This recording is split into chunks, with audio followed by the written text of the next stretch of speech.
My husband and I decided that we wanted to leave the Twin Cities. We'd lived in the metro area for a long time, and it was time to get out to someplace a little quieter.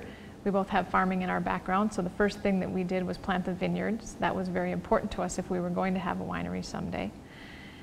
And then once we got into that, we realized how much we enjoyed it and how much passion we had for growing our own fruit. We'd been home winemakers for a number of years. So then we were able to take the next step and start a winery. My husband's a craftsman. That lends itself to winemaking, and I have an analytical background, and so that helps too. I think our location is unique because we do have a vineyard on site right with the winery. We have 8 acres of vineyard planted, all University of Minnesota cold hardy grape varieties. Being this far north, they're about the only varieties we can grow here without having to take the vines down off the trellis in the winter. So having the vineyard right on site, I think, is nice for our customers because they can come here and get the complete wine experience. They can talk to the people who not only make the wine, but who also grow the grapes. We are really striving for balance in our wines, and so we spend a lot of time on wine chemistry. We have a nice wine lab, and we like to analyze the grapes from the moment they come in the door, and then analyze the wines all the way through the process so that we can create wines that are very balanced.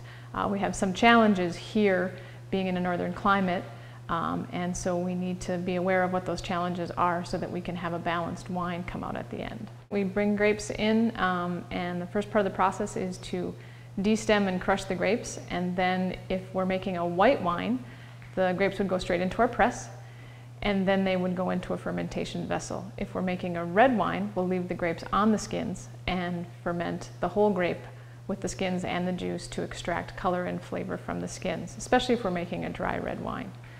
Then once fermentation is complete, we go through a process of letting the wine settle, letting it clarify. Some of the wines we'll let age for a while. We do age our red wines in oak barrels. And then once we get through the aging process, then we will get the wines bottled and labeled and capsuled and out to the customer. We make a wide variety of wines here at Riverbend, and what we specialize in is producing balanced wines that have distinctly local flavor.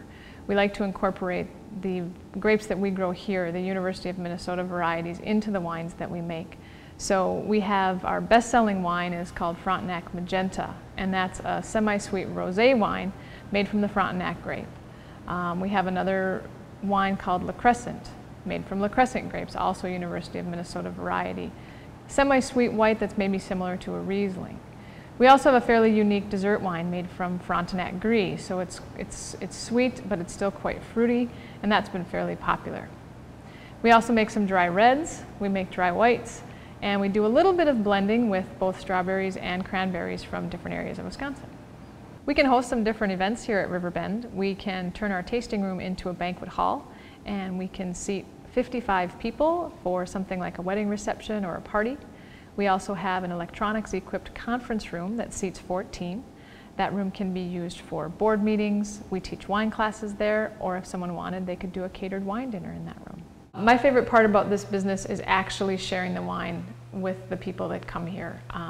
You know, it takes a long time to get a vineyard up and running and to get a winery up and running, and to actually be able to share the wine and share the experience with the guests that come here is super rewarding.